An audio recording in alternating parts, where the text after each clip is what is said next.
ఒక్క విశ్వాసం లేపితే గనక దేవుని యొక్క మాటలు ఎలా చెప్తారు? ఏంటి ఈ అమ్మాయిలు ఎంత ఉందా అనుభవం అంటామన్నమాట. ఈ అబ్బాయిలు ఎంత ఉందా అంటాం.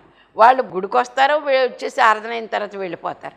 వారిని గురించి గనక మనం ఒక్కసారి బాబు ఏంటి అసలు దేవుడిని ఎలా నమ్ముకున్నామని ఒక మాట అంటే గనక వారు చెప్తూ ఉంటారు. మరి వారు చెప్పినటువంటి మాటలు దేవుడు అతను లేకపోతే ఆమె జీవితంలో చేసినటువంటి మాటల గురించి వారు చెప్తూ ఉంటే మనం ఆశ్చర్యపడిపోతాం.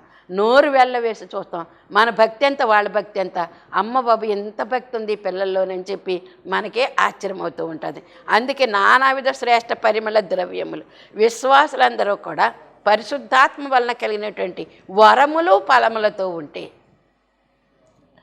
ఈ వరములు ఫలములు ఇవే పరిమళ ద్రవ్యములు.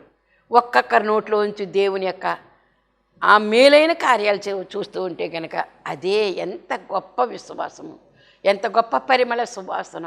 ఇంకా 10 మంది మనం ఇక్కడ కూర్చున్నామంటే 10 మందిలో నుంచి కూడా దేవునికి పరిమళ సువాసన వెళ్ళిపోతూ ఉంటుంది. ఆ 10 మందిలో నుంచి సంఘంలో అసలు పరిశుద్ధాత్మ లేనటువంటి వారిలోనికి కూడా ఈ పరిమళ సువాసన వెళుతూ ఉంటుంది. అది వ్యాపింప చేయబడడం అంటే, వృద్ధిలోనికి రావడం అంటే ఇదేనని మనం అర్థం చేసుకోవాల్సినటువంటి వారమైన